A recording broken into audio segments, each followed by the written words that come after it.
So this is the third and final instalment of my analysis of this fake witness account.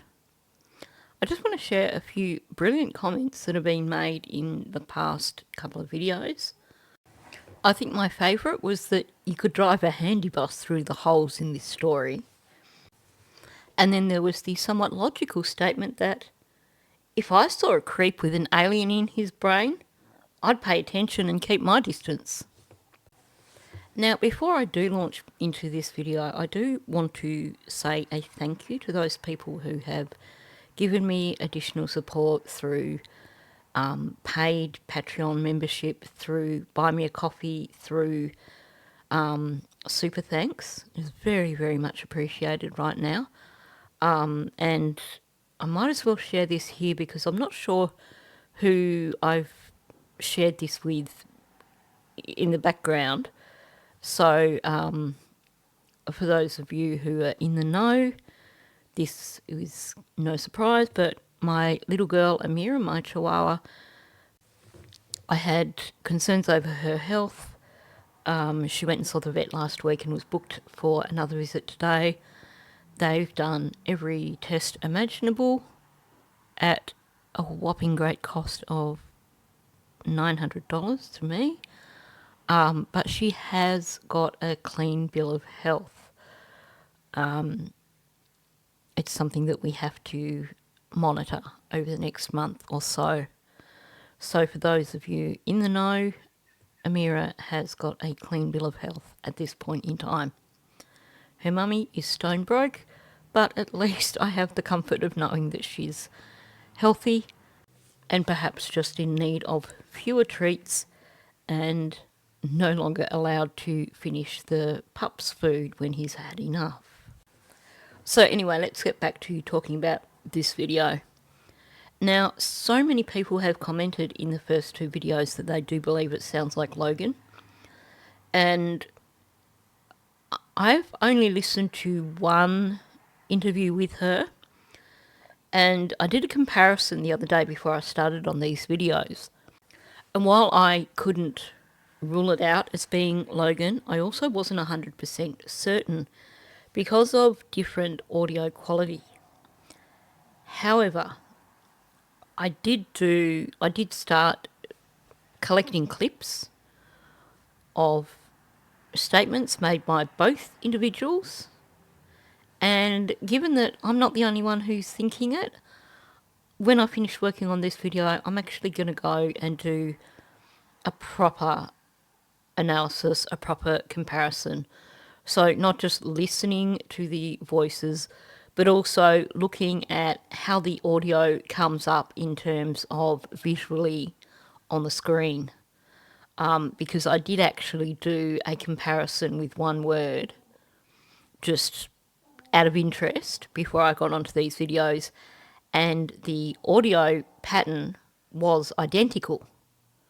But that's only one word, so that doesn't necessarily mean that it is Logan. It could just mean that it is someone from a similar area, someone who speaks in the same way as her. But I agree, it sounds like it is a Mackenzie. It also sounds like someone with Dingbat's storytelling tendencies. But I also have noticed from listening back to his audio that he has said that he knows Logan very, very well. So there is that possibility that maybe this is scripted by Dingbat and acted out by Logan. But we'll put a pin in that. I'll do a little bit more research behind the scenes after I finish working on this final video. I do need to apologise because I realised that I did get a little bit riled up while I was recording these, and I know that yesterday's video went out with a little bit of language that is probably not desirable on this channel. And yes, my video did get demonetised as a result. I am going to go through this video and see if I can edit the audio if there's any more bits that I need to fix, so that maybe I don't get this one demonetised as well. Now, stick around to the end, because at the end I'm going to share some things that I have looked into with regards to this, which will show 100% that this is a completely fake story. So, with that said, let's just jump in. But did she have any backpack with her or water bottle or Nothing. nothing? Nothing, no. And she was dirty. Like, she didn't look like she was being very well taken care of. Like, she didn't look like she was being beaten or starved or anything like that, but she was dirty. Her hair was knotty. There were knots in it. But you said it had been cut. That was such a brilliant comeback. Because, exactly, you know, one hand she's saying, but her hair's been cut like a boy's. And now she's saying, oh, there's all the knots in her hair. So I think this woman realises that she's got a tough audience here. I actually suspect that there must be at least a part of this woman who has this channel that does not believe all this utter crap. Even if she did then decide that she was going to contact Belinda and go, hey, guess what? And don't get me started on that again, because I just get really angry. But it sounds like the woman who's telling the story here has decided she's just got to up the ante a bit here, just to make sure that she's being convincing. So she's going to add even more details. This child was dirty. Her hair was knotty. But she had these fancy little boots that light up. So let's listen to her response after being called out over the knotty hair comment. It was cut from the pictures that they were showing on social media. It was cut short, like a boy cut, but it wasn't cut professionally. It was hacked. You could tell her hair was hacked. And I said that to the police and to the RCMP. I said, something is not right here. Like, you guys need to be checking cameras in the area. I even went on the community website and I said, I want to see people's doorbell cams. Like, if anybody has access and could see the park from their doorbell cam, please message me. It's very important. Notice she didn't offer any explanation for how her hair could possibly be knotty if it was cut like a boy's. Instead, she goes with this rather lame argument of, oh, it looks like it hadn't been professionally cut. So if it's not professionally cut, then it's likely to get knotty. Whereas if it is professionally cut, it's not going to get knotty. Like, it makes no sense whatsoever. If it is cut short like a boy's, then yeah, it's probably not going to get knotty. So meanwhile, let me know if you found a community website for Eastside in Regina. Because I did look for that last night and I couldn't find it. I did find a page on Facebook and I went back through all the way to April and it was mainly businesses just posting stuff on there. So, yeah, I'd love it if she could actually provide a link for where she made this post, asking the community. And then telling the RCMP how to do their job. Well, if they thought you were credible, darling, they would have looked on cameras and things like that. And nobody messaged me. You know why? Unfortunately, because people just don't care. They don't. Well, what's another missing person? But you know what? I'm a mom and I know from my heart that was that little girl. Deep down in my heart, I do believe Jack and Lily are alive. Ever since we heard Belinda Gray basically say that she knows in her heart that those children are no longer alive, we've had all these people spouting the same language, including Janie. Now, I just want to point something out, and I said this earlier on. This woman has not once mentioned Lily's name. So she's saying here, I know from my heart that was that little girl. It doesn't ring true at all, and here's why. when you're talking about that you know something from the heart, you are talking about a deep personal emotional connection. Now, as far as I know, this woman's never met Lily. But not only that, if she had this deep personal emotional connection to Lily, she would be saying her name, not that little girl. We so often have heard Janie referred to those kids, and in doing that she's demonstrating that she has no personal connection with these kids. Well, this woman is demonstrating that she has no personal connection, but still trying to use the I know from my heart. But the other side of this, the fact that she does not use Lily's name at all in her narrative, is in fact the biggest leakage throughout this entire interview.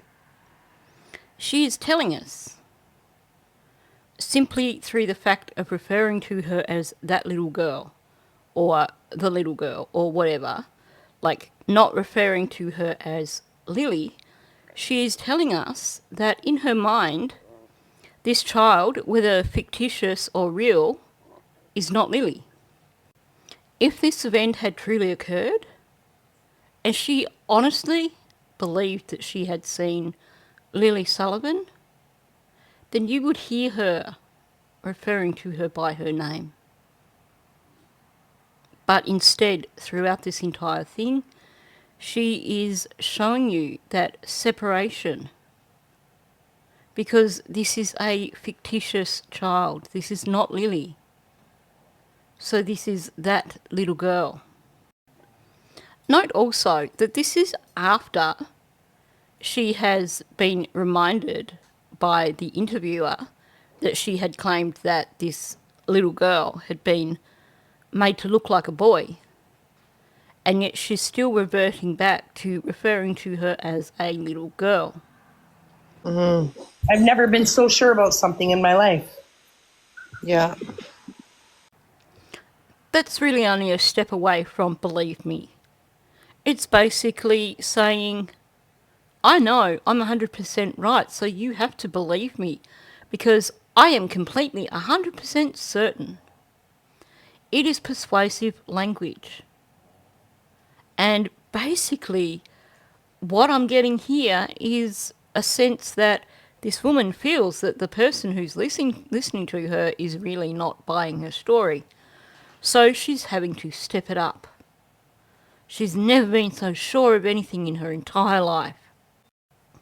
That is something that someone uses not to show certainty, but as a persuasive device.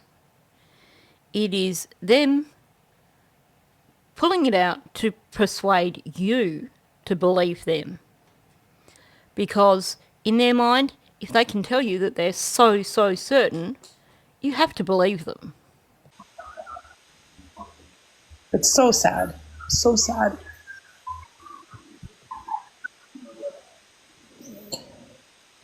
Yeah. Did the other parent report it?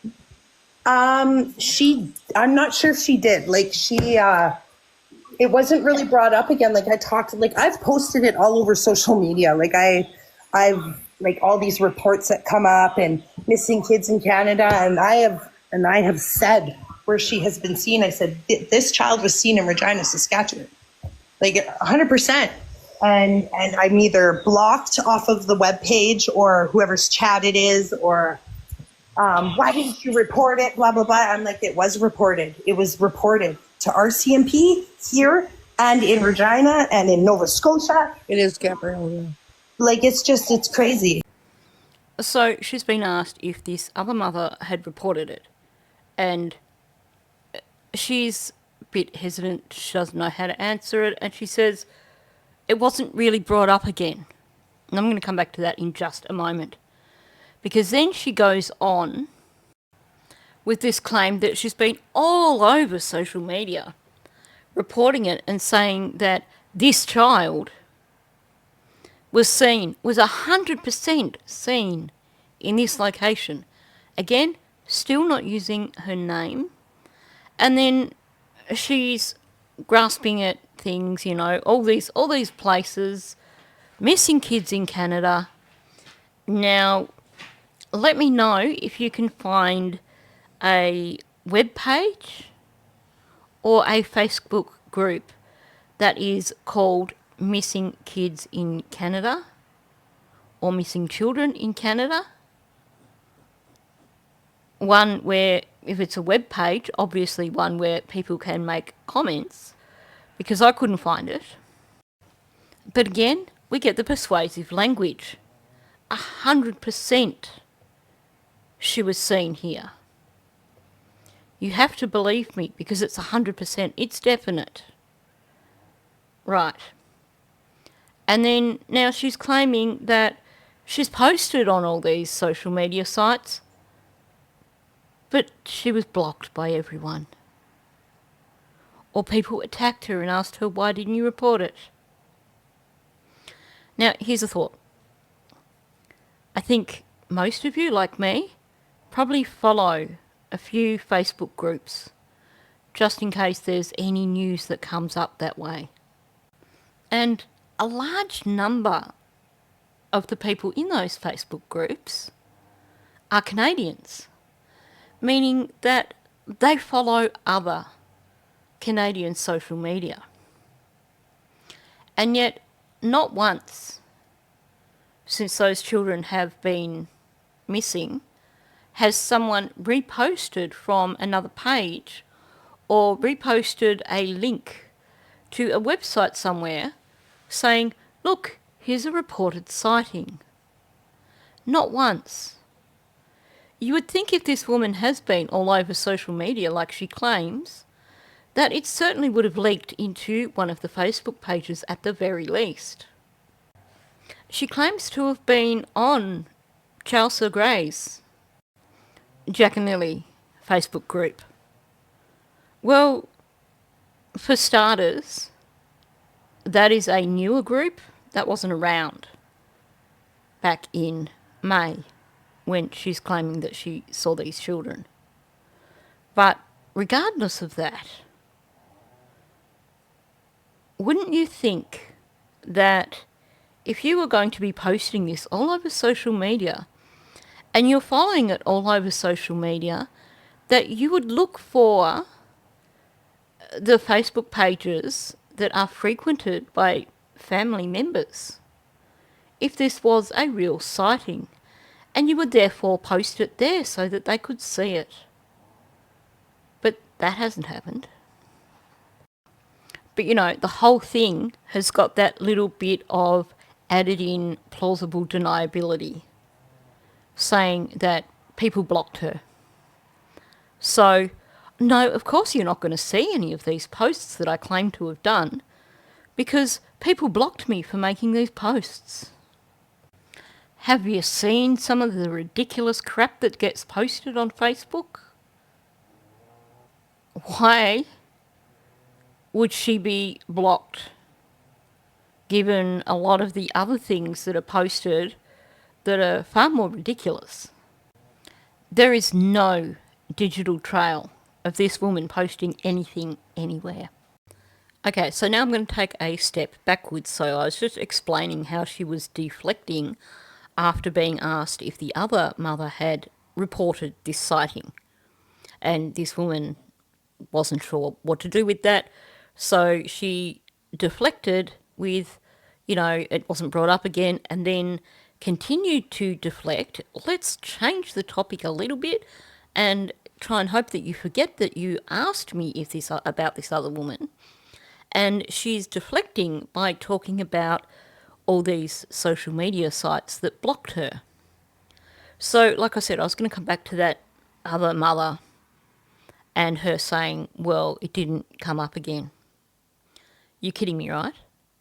So this woman is apparently so concerned that she's had this sighting of a little girl that, even though she will never say the name, that she alleges is Lily. This has had such a profound impact on her that she had to hunt out this YouTube creator and contact her so that she could get the message out there. And yet, in the immediate aftermath, in the time after, like immediately after, not, what are we now, 4 months after, it never was brought up again with this other woman. That just does not ring true. If it was such a concern for her that 4 months on, she's still stressing out over it and has to contact this YouTube creator to get her story told, then of course she's going to have discussed it with that other mother again. Like, seriously, what planet does she think people are on, giving ridiculous stories like this? Maybe she thinks we all have aliens in our brains. Have you reached out or contacted any of Lily and Zach's family? Mom, dad? You know what? I haven't. I think it was a site that maybe one of the aunts put up or something, and I did put comments on there, but I'm getting blocked. Like, you're not allowed to reply. So I go to put in my reply and it's saying you can't reply to this conversation. Like, it's just. Now, I'd like to hear this directly from Chelsea, but I'm pretty certain that she's not going to be blocking people on that Facebook group. Why would she want to block someone for posting a possible sighting of her niece on her page? The only reason she would do so would be if she was 100% certain that person was a troll. Now, yes, I am perhaps making an assumption there, but I think we can all tell that Belinda is highly educated, Chelsea is highly educated. They're not spiteful people. They're quite tolerant, quite kind-hearted people. So the chances of someone being blocked simply for posting in that group are pretty damn low. That, just on its own, is enough to confirm to me that this person is full of BS.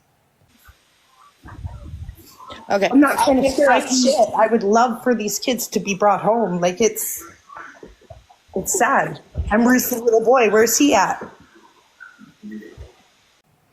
Again, we get these kids and we get the boy. It's a lot easier to keep a 6-year-old quiet than it is a 4-year-old. Yeah, I can get you in touch with one of the members. Okay. The family, yeah. I can put you in touch with somebody there. Now, if this creator was referring to Daniel or Malaya, well and good. Because, well, you know, I'm pretty certain they are involved, given that they lied, they gave contradictory statements, and they continue to lie. And, of course, they were the last people, aside from Janie, to have heard or seen the children. But the thing is, this woman is referring to Belinda. And I have to say, I saw red over her putting this scammer in contact with Belinda. I hope she did not give her contact details for Belinda, because she doesn't need this. It is so unethical. And I'm going to say this now. Any YouTube creator out there who has contact details for Belinda or Chelsea, if you are in contact with them, then please do not give out those contact details to anyone. Do you really think they want to spend all day sitting there and fielding phone calls or replying to emails because someone decided to give out their private contact information? And even just the thought of this YouTube creator claims that she actually contacted Belinda to tell her about this tip. I'm sorry, but why would you do that? It is so obviously bogus. So why would you put Belinda through?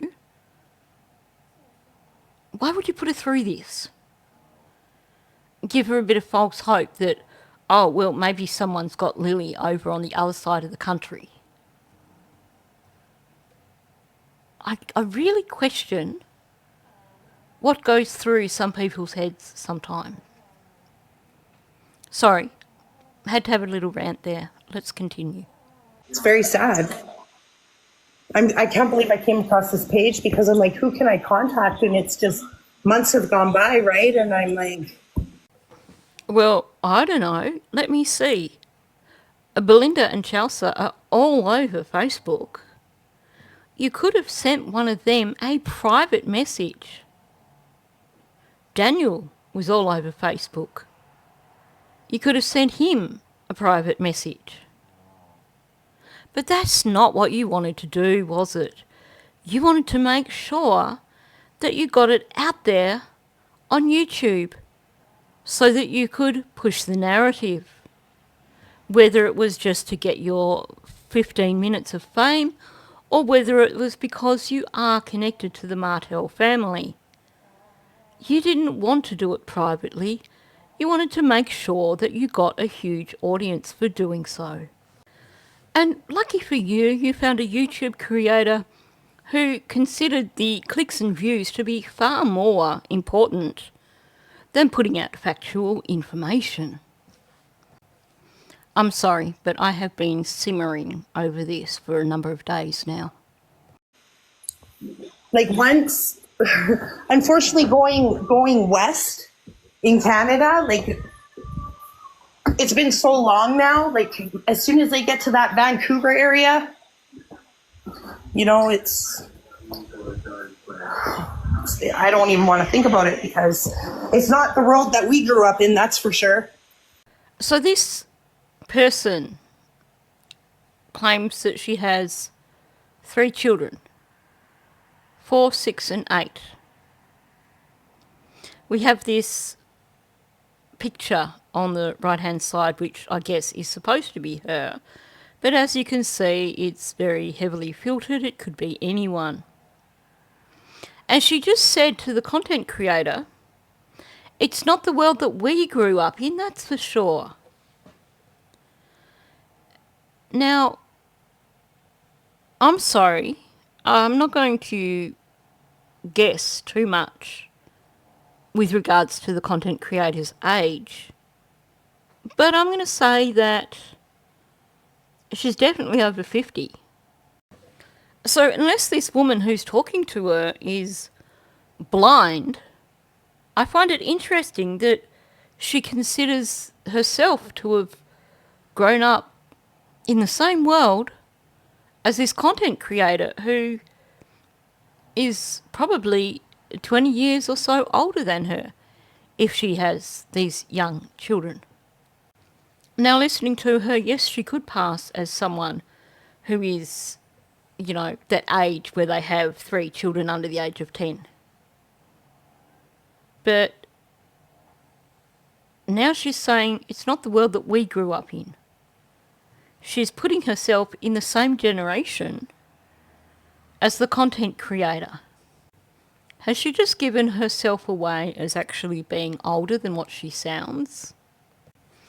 And I'm just wondering here, how many people do you know under the age of, let's say, 40 who say it's not the world that we grew up in? So, I mean,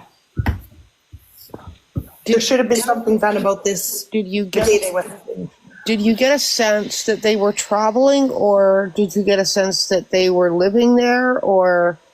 They were traveling for sure, because she looked like she hasn't, like, you know, if you go on a long road trip with a bunch of kids and it's kind of stressful and it's kind of whatever, like I've had my kids sleep in cars for 3 days, you know, without showering, but they want to go out. Like the kid looked like she definitely wasn't sleeping comfortably. they were travelling for sure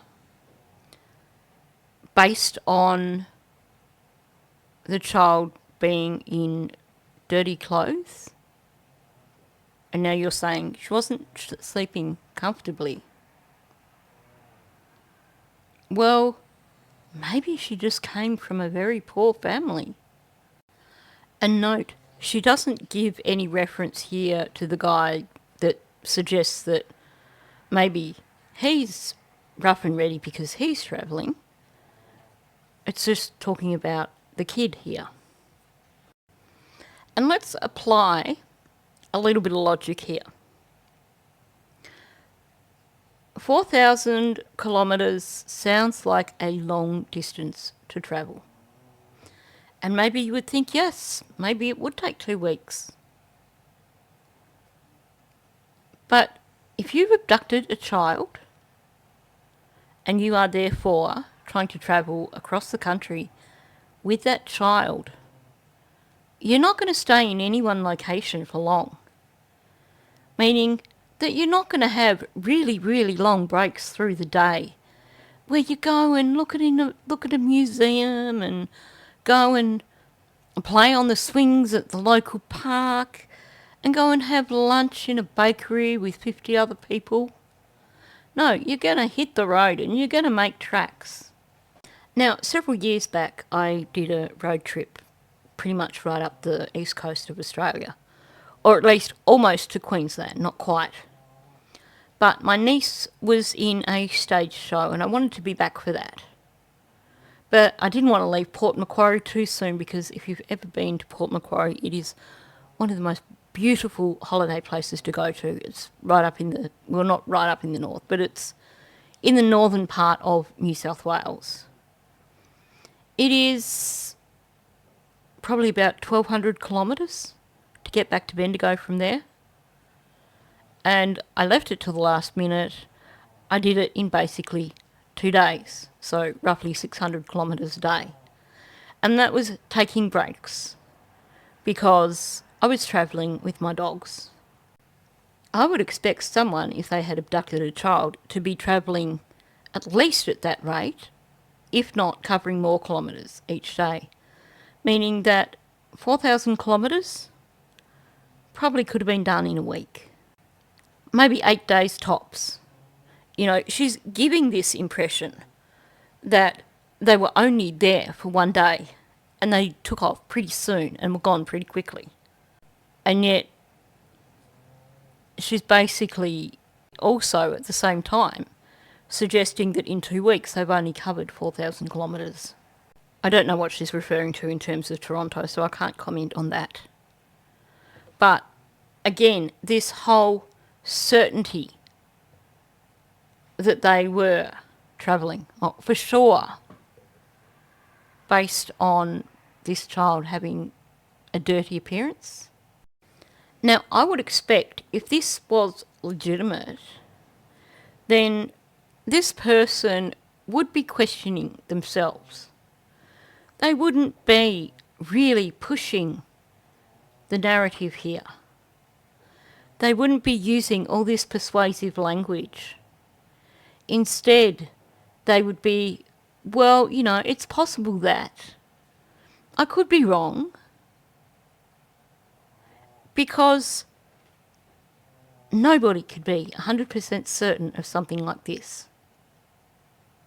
So the fact that she is pushing, that she is so certain, even though, like I said, she does not once name Lily, she always that girl or the little girl, which suggests that in her mind she's not actually thinking of Lily when she's... This is not about Lily. This is a made-up story.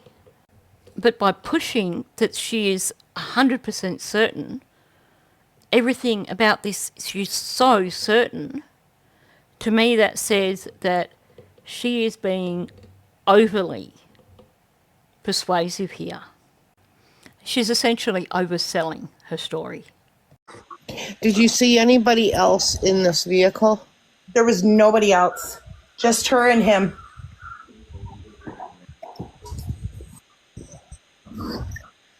Just her and him. And then When you said that he had facial hair, did he have like a mustache, a beard, or the whole 9 yards? this scruffiness, like it looks like he hasn't shaved in 4 or 5 days.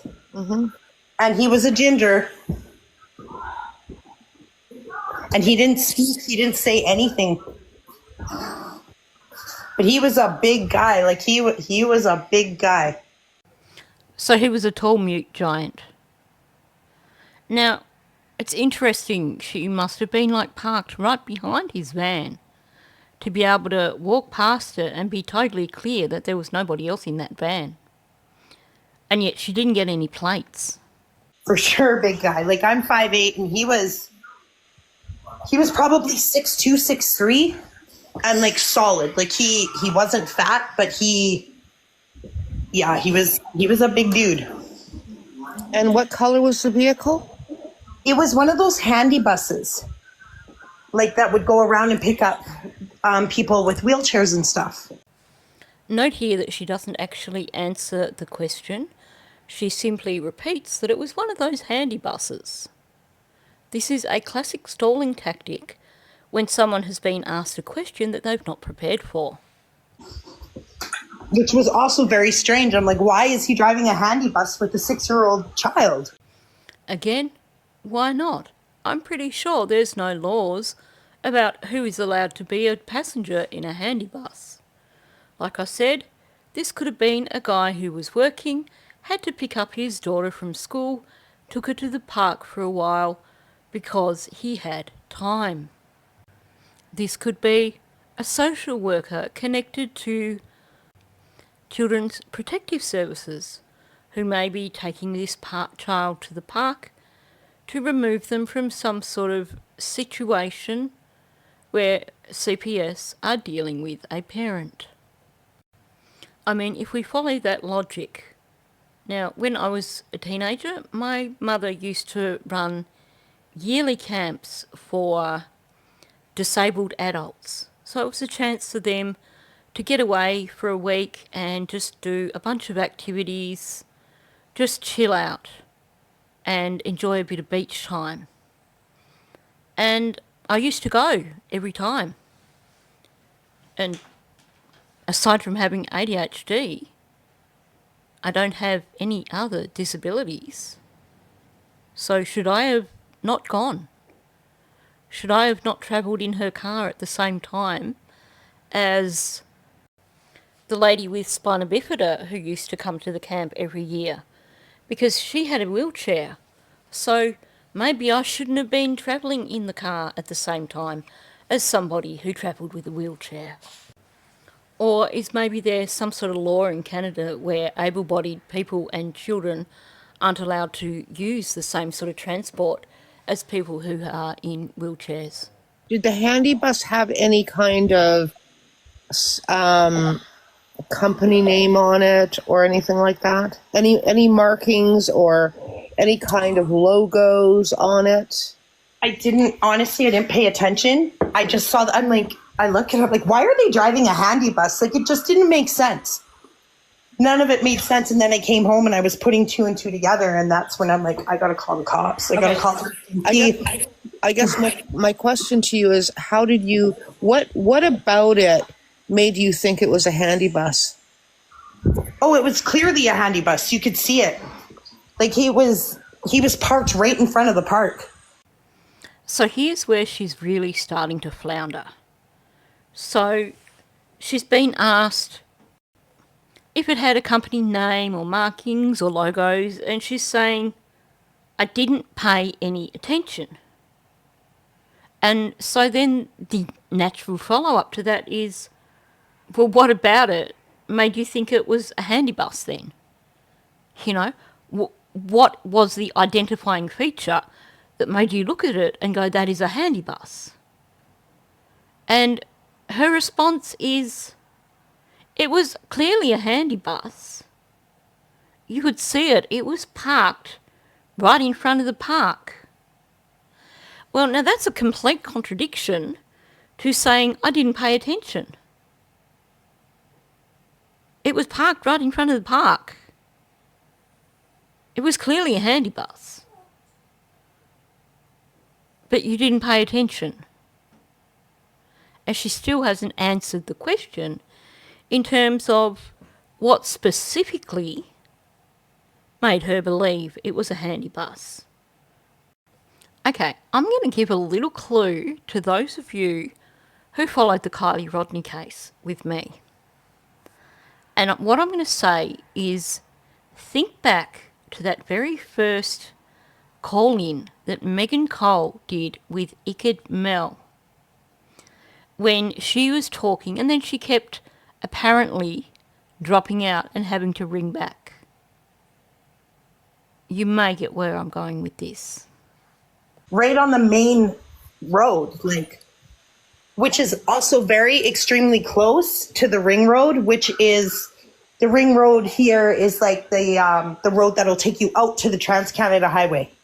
Mm-hmm. So what she's doing here is she's trying to redirect the narrative. She's trying to distract from the question of how did you know it was a handy bus? And now she's talking about it being parked on the main road, which is right near the ring road. And that's, you know, right on how you get to this Trans-Canada Highway. So essentially what she's doing here is going, can we refocus on the part where I was telling you that this guy is clearly travelling across the country with this child that I'm not going to name as Lily because I don't think of her as Lily. No, she didn't get any pictures, Gabrielle. No. What color was the vehicle? The handy bus was white, and it had like it had the blue writing, like it had the wheelchair signs and stuff on it. It was a newer vehicle. Assuming it was probably stolen, like I don't know. So she started out having absolutely no idea what this handy van looked like. She couldn't give a colour, she couldn't describe any markings, and she does this distraction. Let's talk about all these things, let's go off on a tangent. And now the interviewer has brought it back to, so what colour was the van? And all of a sudden, she's got these details right there. It was white and it had blue writing and like wheelchair signs and stuff. And it was a newer vehicle.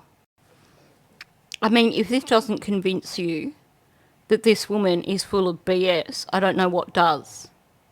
Because she's gone from not having a clue about this vehicle to suddenly having this detailed description. Well, not fully detailed, but detailed enough to say that, well, it's white and it's got these markings, even though she just said she didn't know of any markings. Even though when she was asked, how do you know it was a handy vehicle, she was basically avoided answering by saying, well, it was parked right next to the park. What has happened here is one of two things. This woman has either hopped on the internet while she's been talking, pulled up a picture of a handy van and just described the first one that she saw, or she has someone there in the background coaching her. That's why I made the reference to Megan Cole. If you were following the Kylie Rodney case, it seemed like that first time she made a call in, she kept apparently dropping out, and it sounded like basically every time she got to a question she couldn't ask, she was hanging up and getting the answer of someone. There's actually a few times in that phone call when you can hear the click of the phone disconnecting. So I'm guessing this person either has someone there coaching her, or she hopped on the internet while she was talking and had a look to see what a handy van looked like. And then she comes up with this absurd idea, well, it must have been stolen. Well, I think if it was stolen and you've reported a sighting of a man with a child with a handy van, then don't you think that the cops would have been all over that, as opposed to telling you that there's no sign of this van? Her narrative is becoming more and more unstitched, basically. Okay. So it did have logos on it. It had the wheelchair logo and stuff on it. Absolutely, it did. Yeah, because it was a handy bus. So Absolutely it did, because it was a handy bus. And yet when she was asked how she knew it was a handy bus, she avoided answering. Her answer was simply, oh, well, I could tell because it was parked right there. When she was asked about markings, she didn't know of any markings. And yet she's been claiming it was a handy bus, and now she's saying, well, absolutely, because it was a handy bus. Like, well, it's a given. Of course there's going to be these markings on it because it's a handy bus. And yet she couldn't name them up 5 minutes earlier. This woman is so full of BS. Okay. I don't know how they look out in the east, but I think they all look pretty much the same. They're the white bus, and then they got like the stripe that goes around them. That's how I knew right away it was a handy bus. I'm like, that just doesn't make sense. I'm like, why is he driving that? And he looks like that. So now she's adding in the detail that it's got that stripe that goes around it, which is how I knew it was a handy bus. Like, are you kidding me? You just said before that you didn't know any markings on it. You were asked, how did you know it was a handy bus? And you said, because it was parked right there. She couldn't give any details on this bus. And then all of a sudden, after stalling, she's got all these specific details. And this woman claims that she reported this sighting.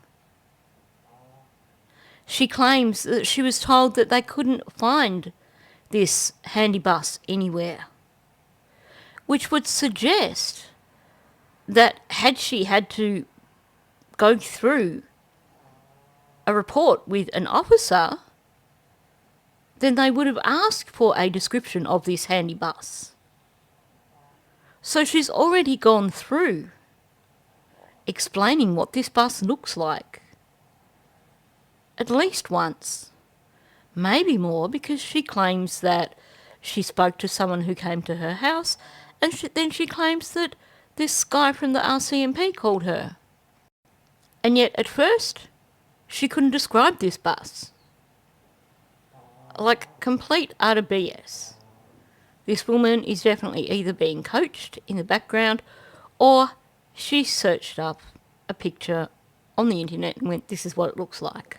Not trying to sound biased, but very strange to me. A stripe that goes around it?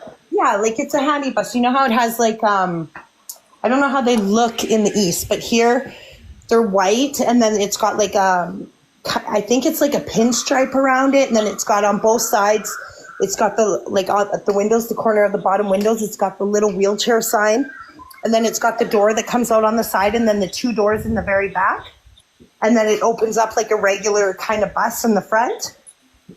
Okay. Like a transit bus, but designed for wheelchairs.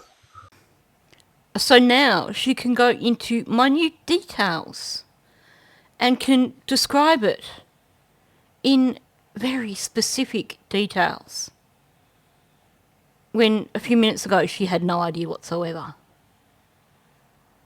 Why this content creator didn't just hang up on her at this point in time, why this content creator decided to publish this interview, I have no idea.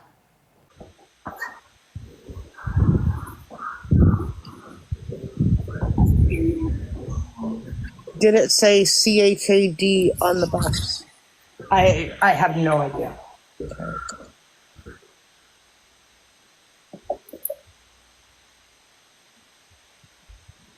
Yeah, Drew. And you said it looked like a newer vehicle versus... It was. Yeah, it was. It was.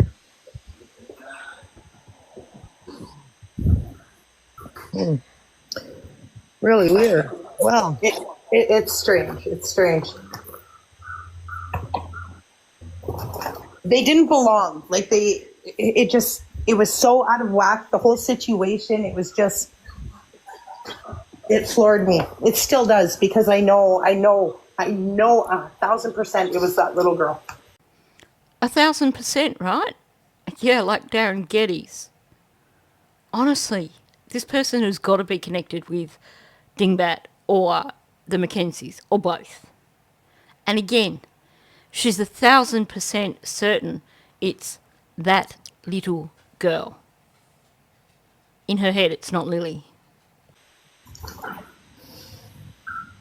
And I get to live with that every day, right? Because it's like, why aren't you guys listening? Why aren't you doing something about this?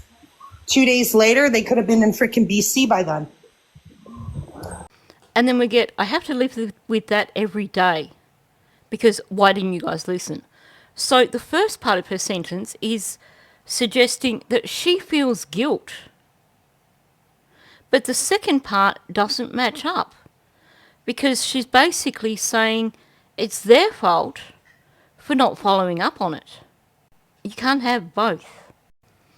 If she blames the RCMP for a lack of action, then saying I have to live with this every day makes absolutely no sense whatsoever. Just doesn't make sense.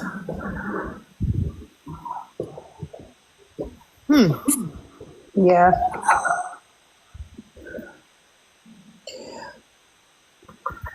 when you were talking to her,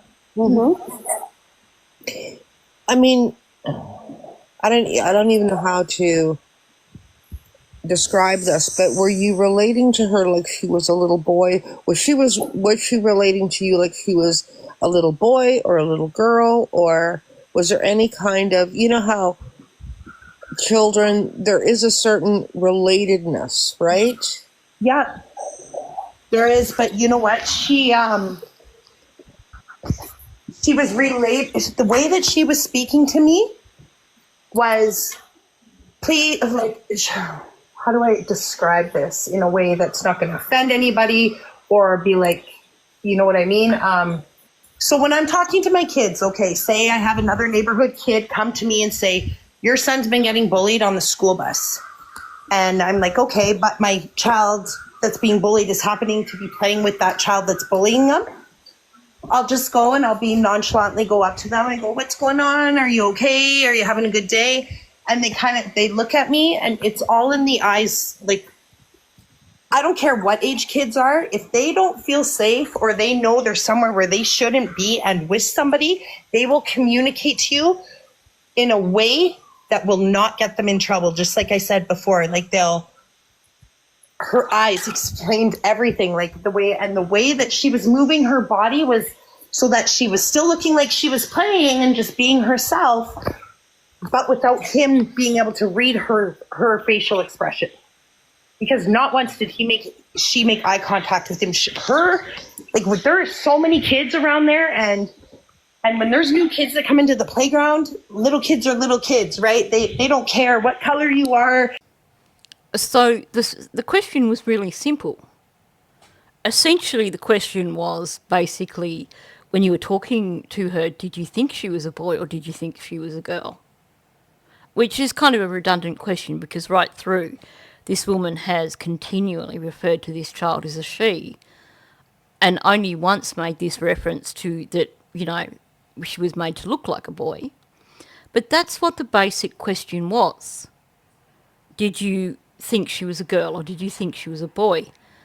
And this woman has basically clearly couldn't think of how to answer the question, so she's gone straight back to the beginning of her narrative and basically is not answering the question at all.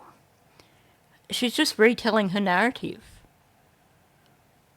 The whole, you could tell she was uncomfortable, didn't get eye contact with the guy, and all the same drivel that she's been basically spouting throughout the entire phone call.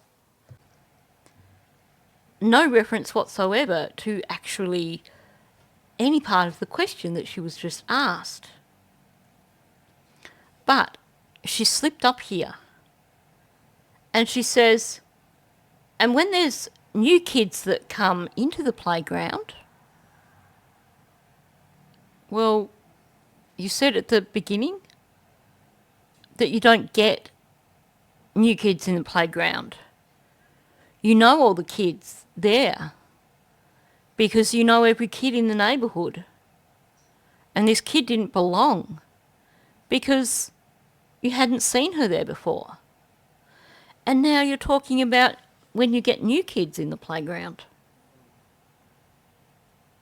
She's just basically contradicting her story completely. Where you're from, it's just another somebody to play with. And her eyes were like, her glaze, like the way she was looking did not leave because I was the only one conversing with her. I was right there face to face with her, talking to her because I was listening. I was hearing what she was saying. And when we left, like I said, okay, we got to go. She was like, no, please don't go yet. We want to play just a little bit longer. And I'm like, sweetie, I got to get my boys home. And she was pretty upset. Okay, I'm really curious. Are swings made differently in Canada? Because she said here, she's going on about the eyes again, and she says, because I was face to face with her, talking to her. Really? You were pushing her on the swing, and you were face to face. Because normally when you push someone on the swing, you push from behind so you don't get booted by their feet. And you'll notice now she's adding to the narrative again. This is a similar technique to what Darren Geddes was doing, adding to the narrative to try and make it more persuasive. She still hasn't answered the question that she was asked. So instead, she's just going full speed ahead with her original narrative, retelling the whole story all over again, but now she's adding on to the end of it, and this little girl's pleading with her not to go because she wants to play some more.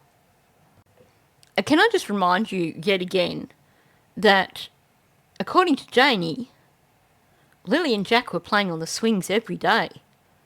So if this little girl was Lily, she would know how to use the swings without someone needing to be there to push her on the swings. Also, this woman has claimed that there were other people there.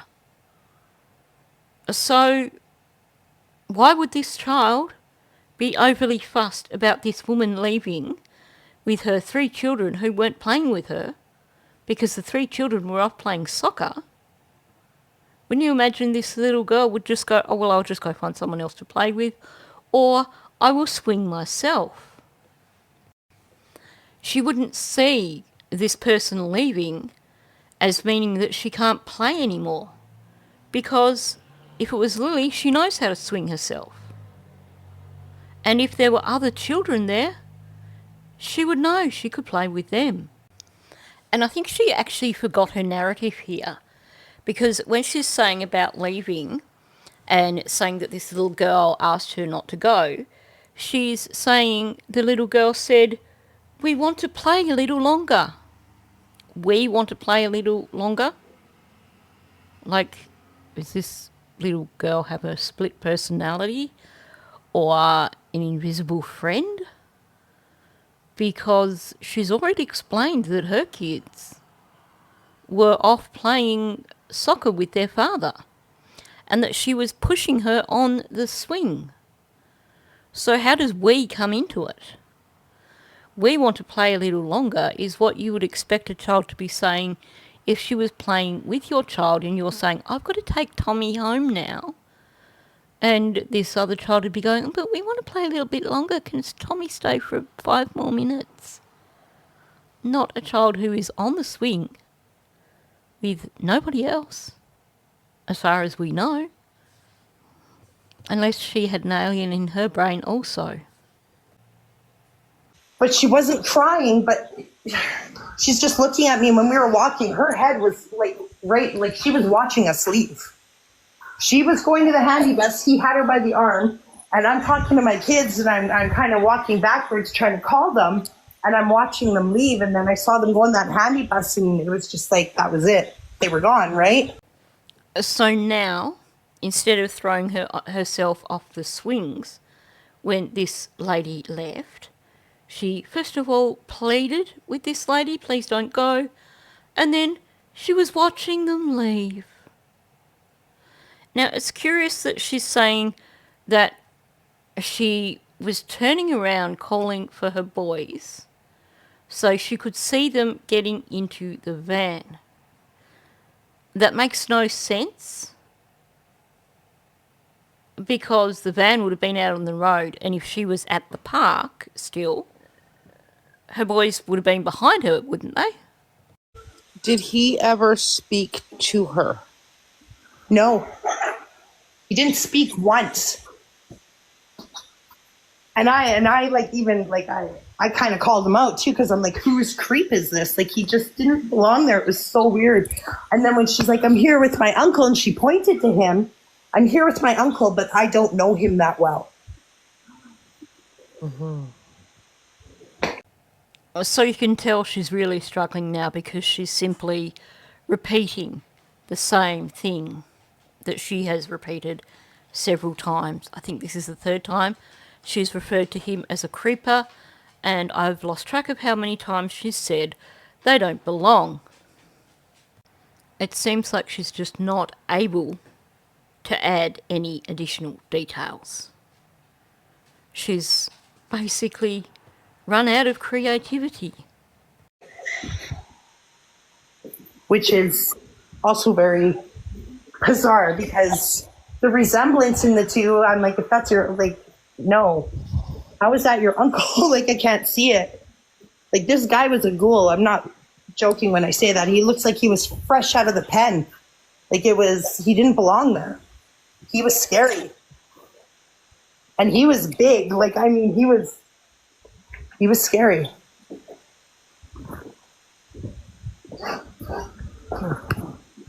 Yeah. Just, didn't add up to me, so. So he never, when he was taking her by the arm, he never said any name. He never said, come on, let's go. He never said. No. Not that I could hear when I was already, because I was already leaving with my children, yelling for them, let's go right now. We got to get home. We got to cook supper. And then I'm walking backwards, and I'm just watching him take her. And he wasn't careful. Notice how she tries to wriggle out of it.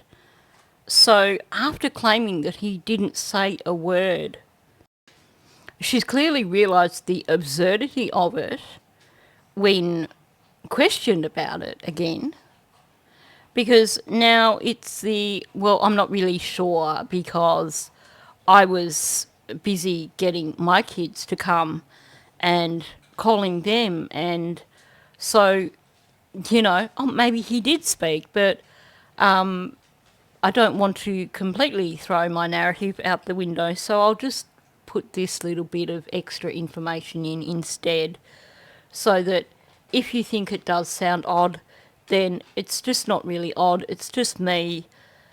I didn't hear it, but he could have done. That sort of BS. Now, she's done it again with the let's go, let's go. She does this same doublespeak that Janie does. Janie does exactly the same thing where she says things in repetition.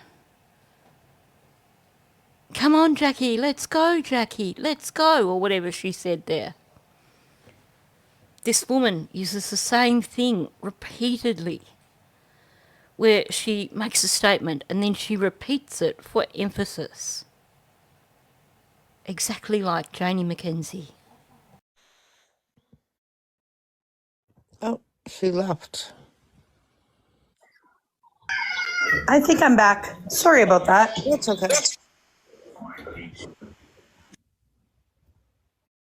Oh, I did call the police right away.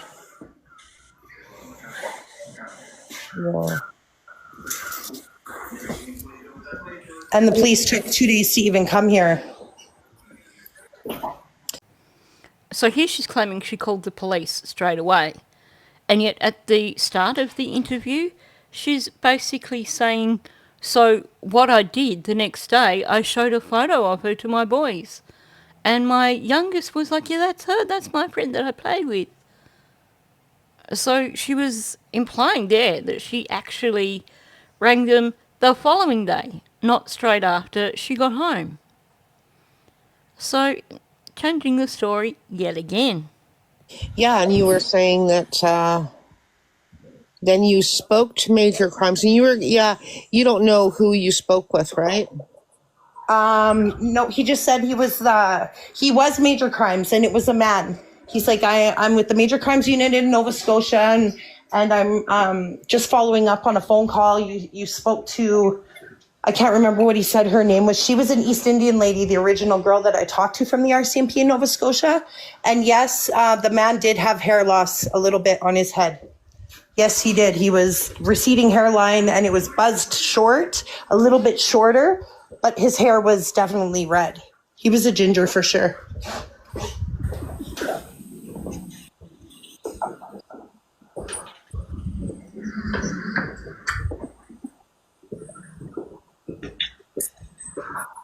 Sorry, I'm just trying to read these comments here. Yeah. If you want to email me your information, so if you want to email me that, when you get a chance, the information you have, and then I will pass along what Gabriel wanted me to send to you. Okay.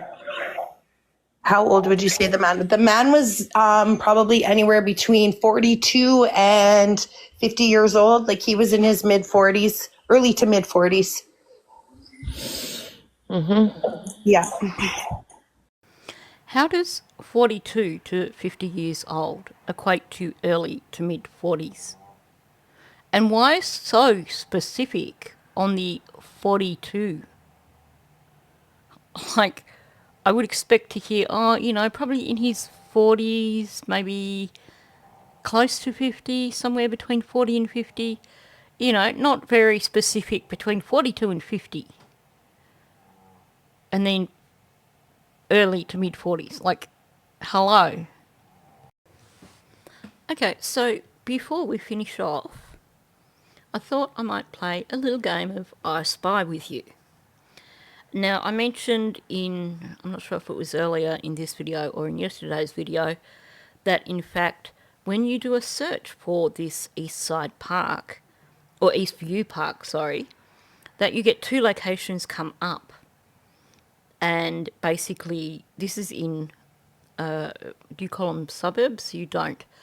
But right now my brain refuses to give me the Canadian equivalent of a suburb, so I'm just going to call it a suburb, please forgive me. So this suburb of Eastview only has two locations within this long strip of land that you would count as parks in terms of play equipment. And the content creator shared one address, but she clearly didn't look too closely to discover that there were two separate addresses given. Now, this is where it gets interesting. Now, I'm going to say that I think that the woman may be referring to the second one, the one on the top, if she's basically looked at this online, because she spoke about it being close to the ring road, and while you can't see it on this map, the ring road is above this. But the thing is, neither location really matches her description, because she claims that the guy was parked on the main road within view of the swings, and as you can see and you will see around the corner too, that when you're on the road, the view of the swings is not so great. they're quite a distance from the road and there's a lot of trees. So if you were standing at the swings, you would need a vehicle to be parked in exactly the right location. But not only that, she's referring to this as a main road. And honestly, this just looks like a back road, a suburban street that needs some serious maintenance. It's certainly not a main road. I mean, my impression of a main road is a road that is like a thoroughfare. But this is not a thoroughfare. This is a couple of side streets with houses on one side and a park on the other side. It's not even the full width that you would expect of a main road. And as you can see, on the opposite side, there's train tracks. There isn't a main road there. And when you get right down to the end of the park, the road veers off. And there isn't a road that goes along the bottom of the park. And even if there was a road that went along the bottom of the park, obviously, if someone was parked there, you wouldn't see it from the swings that are right up the other end of the park. Now, like I said, there were 2 locations that were indicated. The other one was, I think it was 6th Avenue, and this is the one that she listed. Now, this one's even more problematic for me because the play equipment is behind the community centre, meaning that even though this is still called the Eastview Community Park, a vehicle being parked on the main road, well, for starters, this is still not a main road, but a vehicle being parked on the main road would probably struggle. Well, if you were there at the swings, you would struggle to see that vehicle, in my opinion. As you can see, if you look around the area, there's no other visual access to those swings. So this story is already problematic because what she's describing when you actually look at it on Google Maps does not match her story at all. So I've zoomed in, but you can see that where those swings are, you would struggle to see specific vehicles in a great deal of detail. You certainly wouldn't know if there was anyone in those vehicles. I believe that is the swings on the far right-hand side, under the trees. Now, the other thing that I think is worth mentioning here is that when I did that drive-through for you, you could see that the oval, which is presumably where the father was playing soccer, I'm just going along with this, even though I think this story is complete utter BS, and this woman does not live in the area and is actually most likely part of the Mackenzie clan. But if her husband was playing soccer down on the oval, then basically she would have been standing up in this playground on her own, appearing to not be attached to any children. Well, did it occur to her that maybe that's why the guy was staring at her? Because she was interacting with this child that was under his guardianship, and he couldn't see any children connected to her, and maybe his radar was up. Like I said, though, the story is complete utter BS. But, we just have to look at other scenarios. Now, I want to go to the other park that I mentioned, the one that was connected to the community centre. Now, obviously, this doesn't match her narrative at all because you wouldn't be able to see the road from the swings. But let's say, hypothetically, because this is the address that the content creator posted on her page. So let's say, hypothetically, this was the location. Let's do a little bit of I Spy. If we look at the corner of that community building, there's a camera.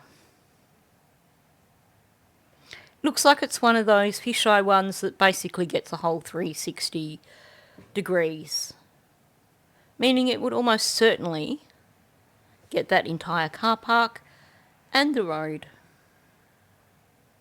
So if this is the park that she was at, then straight away it would have all been on camera.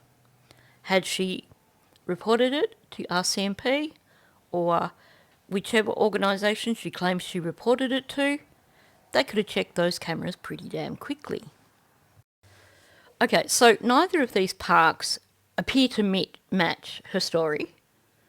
It appears that neither of them have a clear view of a main road.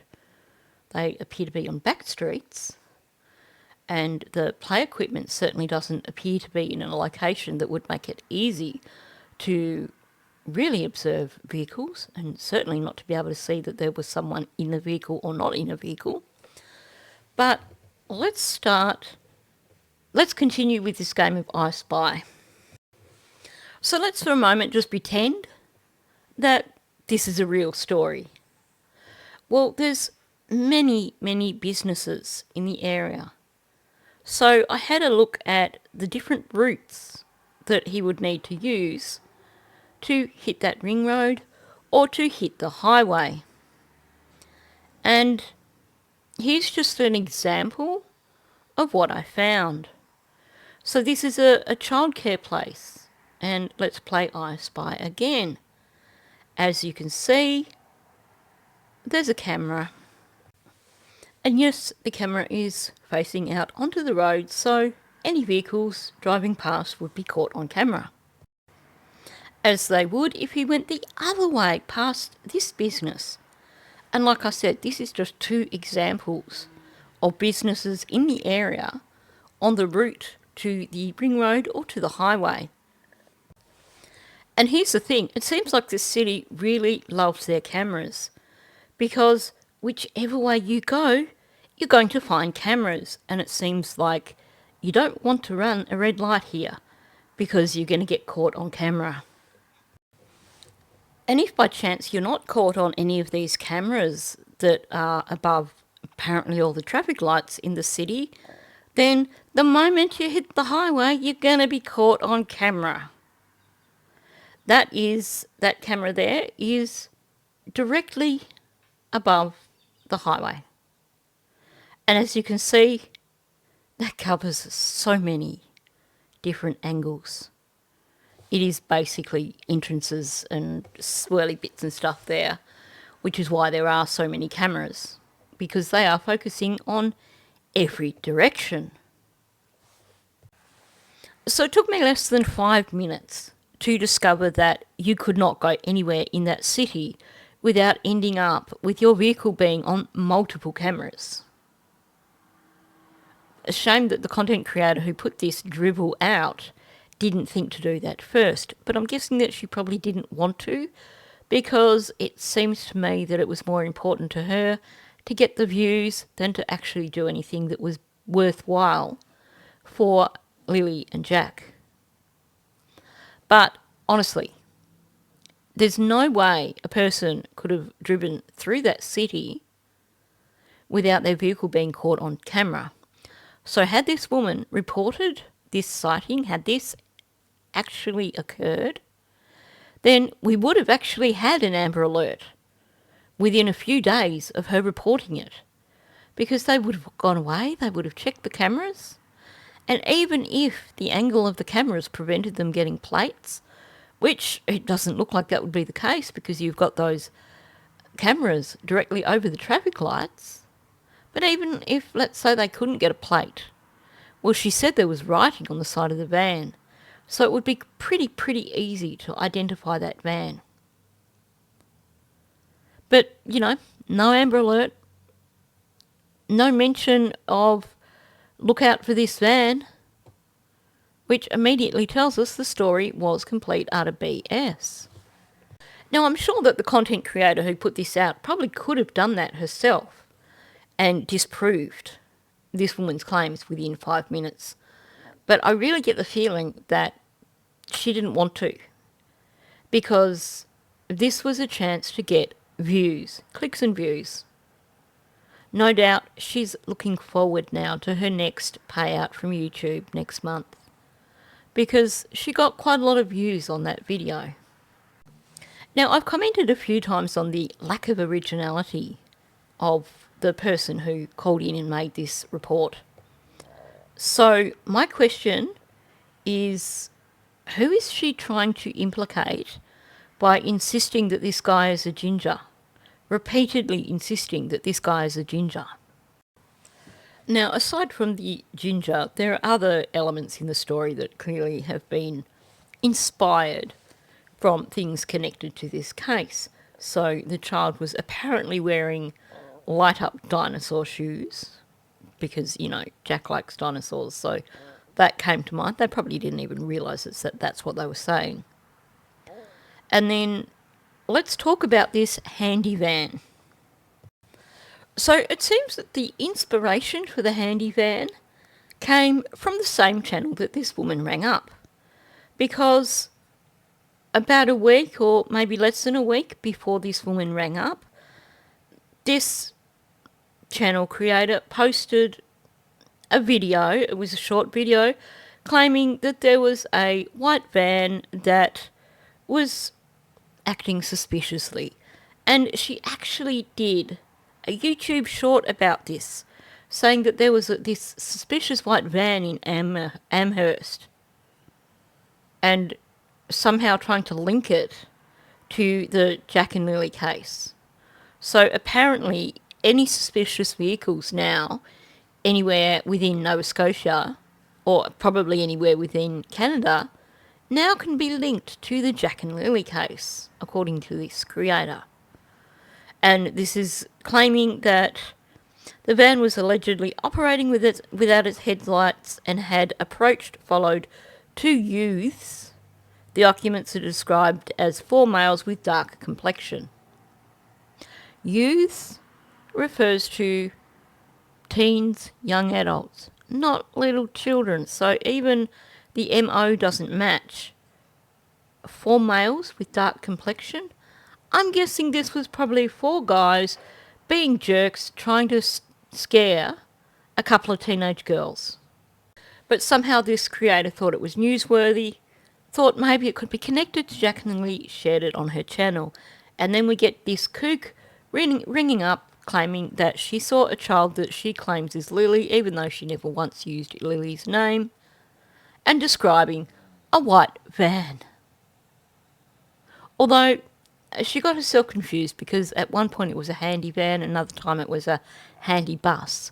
So your guess is as good as mine. And you have countless inconsistencies like that. Now this gave me a bit of a chuckle. Remember in Janie's account how much she hated Constable Mason? Just to refresh your memory, Constable Mason was the one who wanted to look inside Janie's RV. And Janie wasn't going to let her. And Janie got so upset she ended up in tears. And it turns out the Constable Mason had to return the following day or 2 days later with a warrant. And you can tell there is so much vitriol in the way that Janie talks about this Constable Mason. Janie really did not like her one bit. Now, for a completely different purpose, I was looking through the documents again yesterday, and I wanted to double check and see if this Charlene Curl is actually the lead investigator, or if she's just like, the supervisor.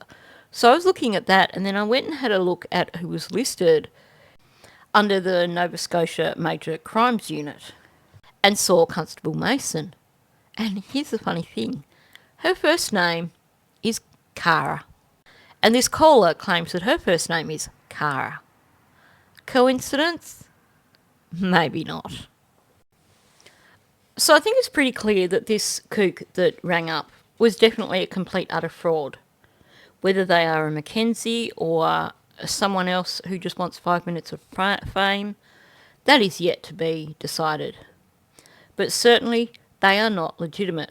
And I think any creator could have told within the first 5 minutes that the person they were speaking to was not legitimate. And here's one thing I want to finish with, and that's this.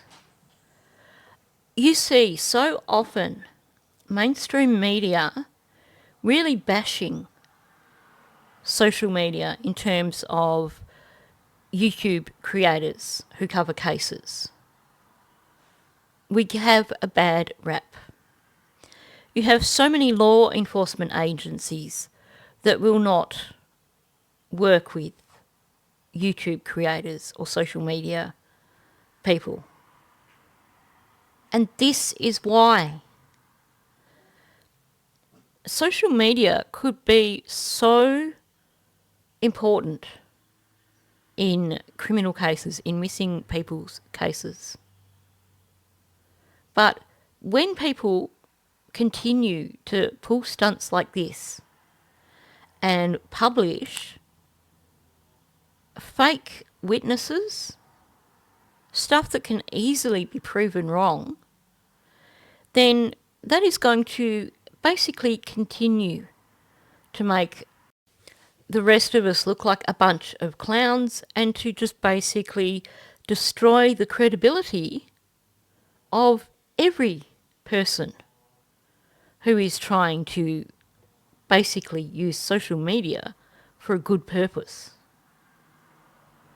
So I'd like to see people just try a little bit harder.